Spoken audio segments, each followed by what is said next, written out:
Louvado seja nosso Senhor Jesus Cristo. Feche seus olhos.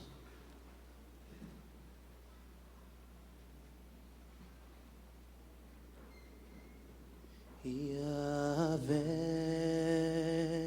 Rafa, Elohim, Shaddai, Jireh, Adonai se manifestará.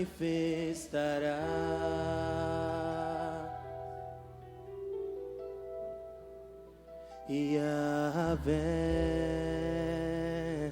Rafa, Elohim, Shaddai, Jireh, Adonai se manifestará. Para terminar, vamos declarar juntos. Yahvé, Rafa, Elohim, Shaddai, Jireh, Adonai se manifestará.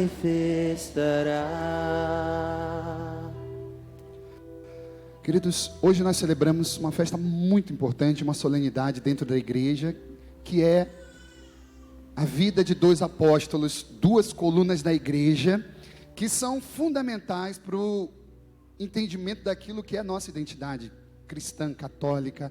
Nós somos uma igreja que deriva de Jesus a partir de uma apostolicidade, ou seja, o testemunho de homens que foram tão radicais, que deram a vida, e deram a vida mesmo, deram tudo, a tal ponto de entregar-se na morte, mas de não abandonar o desejo do céu.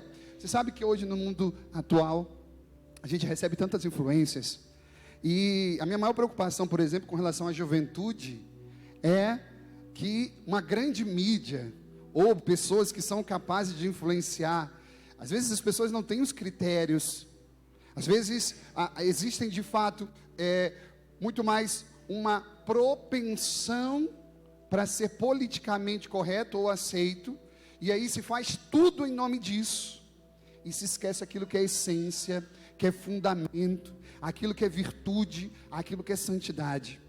Não sei se você percebeu, mas a primeira leitura falava um pouco sobre isso.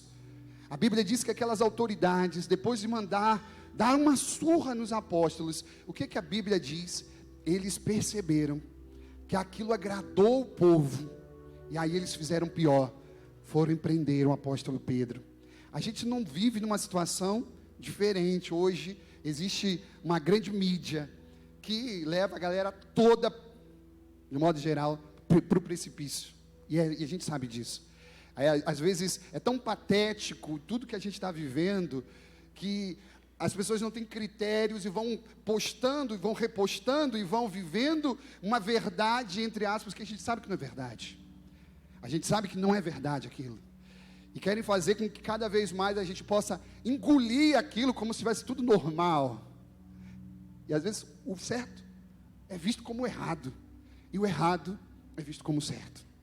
Sabe, queridos, hoje nós somos convidados como igreja a honrar o martírio. E quando a gente está falando de honrar martírio, a gente não está falando de que a gente quer enaltecer a dor e o sofrimento daqueles homens, mas a gente quer falar que a vitória de Deus sobre a dor e o sofrimento é que precisa de fato ser glorificado. Amém, minha gente? O que é interessante para a gente entender é que aqueles homens perderam tudo, perderam a vida, mas ganharam a eternidade. O que nós estamos lembrando com isso? Que tudo que a gente quer conquistar na nossa vida precisa de sacrifício. E todas as vezes que você precisar ser verdadeiro, você vai precisar pagar o preço. Nós estamos celebrando hoje o dia de dois homens que pagaram o preço por viver a verdade de Jesus, por viver a verdade do céu. Nos outros domingos, nós estávamos falando sobre chamamento de Deus, sobre a aceitação do chamado, sobre as disposições de como viver o chamado. Hoje, a liturgia nos apresenta a vida de dois homens que virtuosamente conseguiram e exemplarmente viver tudo isso. Ou seja, o que nós precisamos lembrar é que na celebração de hoje, passa pela identidade de cada um dos católicos, o fato de que a nossa fé, ela foi regada pelo sacrifício, pela dor e pelo sangue de dois homens. Se nós pudéssemos hoje, de uma forma muito prática, entender o que aqueles apóstolos viveram, a gente ia entender algumas características que estão presentes em ambos os apóstolos. E eu ressalto as três, óbvio. A primeira é a correspondência da graça de Deus. Ambos os apóstolos conseguiram corresponder à graça de Deus. Ambos os apóstolos conseguiram ser autênticos. E ambos os apóstolos conseguiram ser intensos em tudo que eles viveram. Primeiro importante para a gente lembrar é o seguinte: um dia eu aprendi que a maior dor que uma pessoa poderia sofrer era que a graça de Deus e o chamado do Senhor fosse transferido para outra pessoa. Fala para o irmão que está do seu lado, que jamais o chamado de Deus sobre a tua vida seja transferido para outro. Olhe para o padre e aí a gente reza. Eu rezo, Senhor, que o meu chamado nunca seja transferido para o outro. Sabe por que isso pode acontecer? Porque Deus, Ele chama, mas Deus, Ele não nos pressiona. Deus, Ele não está segurando no nosso pescoço para dizer, você tem que fazer. Querido, Deus permite que com a tua liberdade você possa fazer a vontade dEle. Amém, minha gente? Olha que interessante a gente perceber que a Bíblia está escrito lá em Marcos, no capítulo 21, que Jesus estava andando. O que aconteceu naquele dia? No meio de uma multidão que o comprimia, uma mulher toca Jesus e é curada. E o que acontece com aquela mulher? Jesus percebe e fica incomodado e quer identificar aquela mulher. E o que os discípulos disseram? Senhor, é impossível, é impossível. Eu quero pregar para os músicos. Eu quero pregar para os músicos e dizer isso para vocês. Não é porque a gente está aqui dentro da igreja, não é pelo fato de estarmos dentro da igreja, que a graça de Deus vai ser liberada para a gente. Jamais. A Bíblia disse agora que tinha uma multidão comprimindo Jesus, mas a graça foi só para uma mulher. Foi para apenas uma. Sabe o que significa isso? O chamado de Deus é para todo mundo, mas se eu não corresponder, eu já tenho falado isso, o cansaço, a superficialidade vai esmurecendo o chamado que Deus está dando para a gente. Daqui a pouco a gente perde o sentido do que a gente está fazendo. Daqui a pouco a gente não vê brilho nos olhos. E as coisas vão acontecendo a tal ponto que Deus suscita em outros corações a graça daquele chamado que Ele tinha dado para você. Fala para o irmão que está do seu lado, cuidado, meu irmão. Não deixe as coisas do mundo abafar o chamado de Deus. Olha, fala para ele, não deixa a superficialidade tomar conta da tua relação com Deus. Querido, o inimigo, olha, agora você escuta, o inimigo, ele é especialista em fazer isso, filho. E a beleza do chamamento que Deus te deu para salvar vidas, para curar pessoas, ele simplesmente, ele percebeu que você não está nem aí. Sabe o que ele faz? Ele pega essa graça e dá para aquele coração que é desejoso, que é simples, que é humilde, que quer fazer a vontade de Deus acontecer. Amém, minha gente? Então você bote batendo no seu peito e dizer, eu quero Jesus, eu quero receber esse chamado, eu quero entregar a minha vida para isso. E foi isso que Pedro e Paulo fizeram. Eles corresponderam ao chamado de Deus, querido. Olha, o interessante, hoje eu falava para os crismandos, eu falava assim, você já percebeu? Aliás, eu falei para os crismandos isso não, eu falei na missa das 7 da manhã, eu falei, cara, você já percebeu? Por que não foi Pedro e João? Por que não foi Pedro e Judas? Por que não foi Pedro e outro apóstolo? Foi Pedro e Paulo. Ou seja, Deus chama quem Ele quer, Ele capacita todos, mas se eu não responder, querido, pode ter certeza de uma coisa, foi Paulo que teve a capacidade de ouvir a Deus e dizer, cara, a gente precisa espalhar isso para mais longe. A gente precisa ir para lugares mais longes. E a gente vai, o que Pedro fez?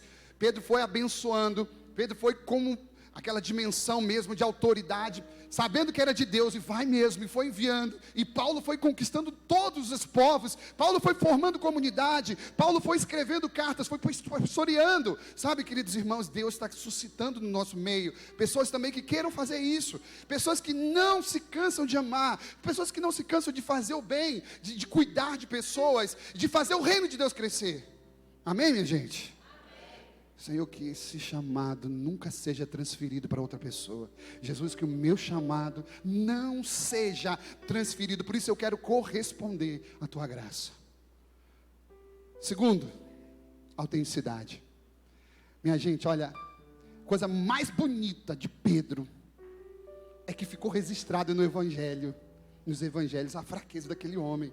Cara, enquanto você lá na tua rede social, e é assim porque a mídia é assim, você só pode postar coisa que você nem faz muitas vezes, ou a aparência de que está tudo bem. Você já percebeu isso? As coisas mais belas. O Evangelho deixou registrado a fraqueza daqueles apóstolos. E a autenticidade de Pedro foi maravilhosa, sabe por quê? Porque chegou o momento que Pedro disse: Senhor, tu sabes tudo. Senhor, tu me conheces. Tu sabes que eu te amo. Ou seja, aquele momento que Pedro foi muito, foi até demais, apaixonado. Pô, na boa, Jesus tinha feito uma pregação maravilhosa, dizendo e revelando algo íntimo. Pô, imaginei como Jesus ficou frustrado, porque Jesus disse assim: olha, eu estou ansioso para falar para o povo que eu vou morrer, porque eu vou sofrer, porque o maior evento de todos vai ser eu vencer a morte. E aí o que aconteceu depois de tudo isso? Pedro, apaixonado, disse: ah não, Jesus. Pedro querendo proteger do jeito dele. Minha gente, Pedro estava fora da unção. E Pedro queria fazer do jeito dele, porque Pedro é assim. Ele queria o humano dele. E Jesus disse: o que está acontecendo, Pedro? Afasta-te de mim. Tu está errado, Pedro. Pedro era esse, que pegava a espada para proteger o Senhor e cortou a orelha do outro. Mas ao mesmo tempo, ficou com vergonha de Jesus. Estava lá na fogueira, você é um daqueles. Não sei do que você está falando. Sabe, queridos, Saulo fez tão mal, ele matou muitos cristãos, mas ele não sabia que ele estava fazendo mal. Na cabeça dele, ele estava honrando a Deus. Aquele homem foi muito preparado pela escola de Gamaliel, ele estudou muito, ele se dedicou muito, mas depois da revelação de Jesus Cristo, tudo mudou para a vida dele, tudo mudou na vida dele. Sabe o que significa, queridos irmãos e irmãs? Nós temos que ser autênticos diante de Deus. E a gente tem que fazer, e aí eu quero que você entenda isso. Olha, por favor, nunca diga assim: ah, Deus me aceita do jeito que eu sou. Não, querido, Deus, Ele te recebe do jeito que você está. Você chega quebrado, e Deus te cura. Você chega sujo, e Deus te limpa. É isso que acontece. Você precisa corresponder à graça de Deus. Você precisa ser autêntico. Não dizendo assim: é assim que sou eu e pronto, final, não. Eles foram transformados pela ação do Espírito Santo. Eles passaram de pessoas ruins, de pessoas que perseguiam, de pessoas que matavam, de pessoas que eram intransigentes, de pessoas que eram inconstantes, a homens que viveram em tudo à vontade de Deus. Sabe por que eles fizeram isso? Porque a autenticidade deles não estava preso à limitação, mas estava preso à graça que dizia: eu posso permitir que Deus me toque. Fala para o irmão que está do seu lado, diga para ele: você não está pronto, meu querido. Diga assim para ele: você é uma obra maravilhosa de Deus. Diga assim: e Deus vai fazer algo belo. Se ele for bonito assim, se ele for bonito, pode dizer: estou vendo que você é linda, lindo. Diga aí para ele. Agora diga assim para ele, terminando, diga assim para ele: a obra que o Senhor iniciou, Ele vai levar a bom termo. Olhe para o Padre: a autenticidade não significa você assumir a sua limitação, o seu pecado e dizer que está tudo bem, mas significa, ao exemplo de Pedro e Paulo, dizer: eu permito que a graça de Deus faça a sua obra na minha vida. Queridos, aqueles homens entenderam isso a tal ponto que um disse: eu já não vivo, é Ele quem vive. O outro olhou e disse: eu espero a coroa da vitória, porque o que eu fiz, o que eu apanhei, como eu deixei Deus trabalhar em mim, isso é ser autêntico. É você saber que Ele te ama, que Ele quer o melhor para você e você não resistir. Porque tem muita gente que resiste, hein? Preste atenção numa coisa. Antigamente se dizia assim, ó, Dona Maroca, que tinha 40 anos de paróquia, ela tem uma cabeça dura, e ela resiste, tem que ser tudo do jeito dela. Cuidado, isso não é mais assim. Tem muito jovem, de cabeça dura, que não permite que o Espírito Santo abra o seu coração e faça a obra. Tem que ter docilidade, filha, tem que ter docilidade. Tem que ter docilidade, filho. E hoje eu estava falando com um jovem, disse assim, as coisas mais bonitas que eu aprendi quando eu tinha 10, 11, 12, 13 anos, foram os puxões de orelha que meu pai me dava. Ontem eu falava para uma jovem, falei assim, olha, o meu padre, quando eu fiz a primeira pregação, quando eu tinha 11 anos, meu padre contou quantos néis eu tinha feito. E era tão maravilhoso, porque ele chamava e dizia, filho, isso aqui, filho, não faz desse jeito. E eu sabia que eu não estava pronto. E até hoje Deus está continuando a obra dele. Para terminar, eu quero falar sobre a intensidade. Quando a gente fala de intensidade, a gente muitas vezes lembra o seguinte, a pessoa está toda lá. É verdade. Quero te dizer uma coisa. A intensidade não diz respeito somente ao fato de que eles não se entregavam pela metade, eles se entregavam totalmente. Beleza. Mas você ouviu no evangelho de hoje por que Jesus estava falando de intensidade deles? Olhe para o padre, nunca esqueça isso. Nunca esqueça isso. Antes de você ficar preocupado, o quanto você pode dar a Deus, o quanto você não vai se guardar para cima, você vai se doar. Mas a intensidade não é só isso. A intensidade é sobre aquilo que o evangelho disse. Quem vocês dizem que eu sou?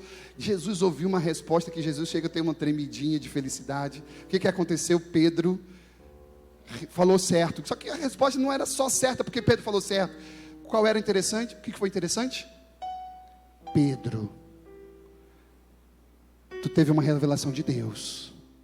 E por que você teve essa revelação de Deus, Pedro? Porque você gastou tempo. Deus falou com você, Pedro.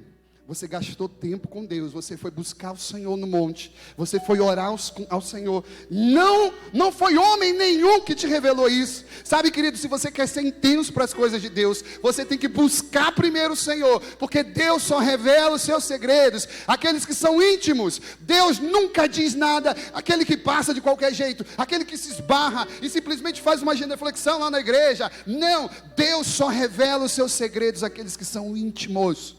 E por isso Jesus ficou feliz. Falou, caraca, Pedro, foi um homem. Não, foi Deus.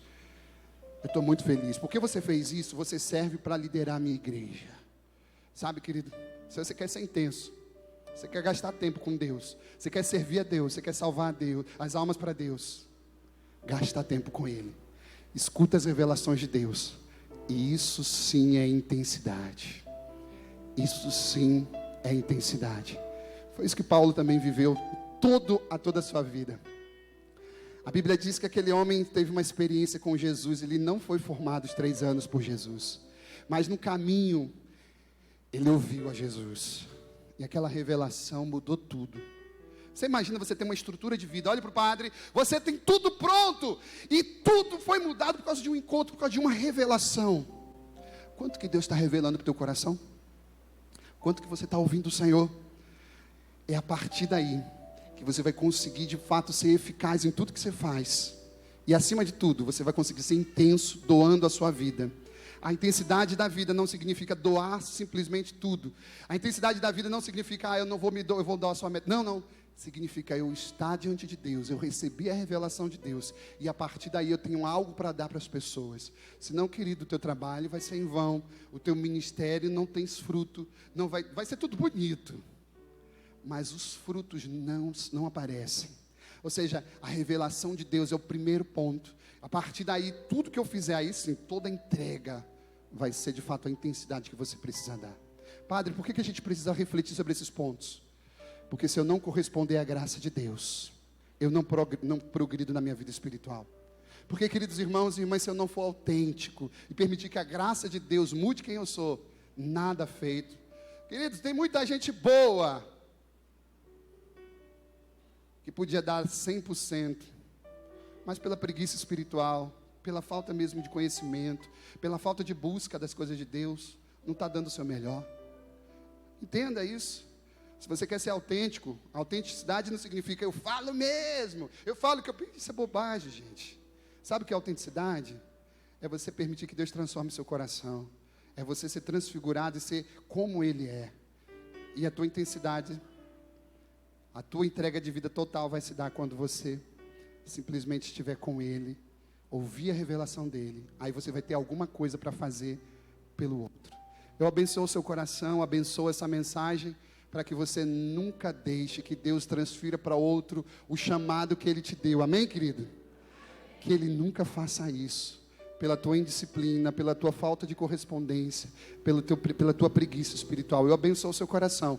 Muitos milagres, muitas graças passarão por esse canal que se chama você. Não deixe que Deus transfira o chamado que Ele tem para você, para outra pessoa. Em nome do Pai, do Filho e do Espírito Santo. Creio em Deus Pai Todo-Poderoso,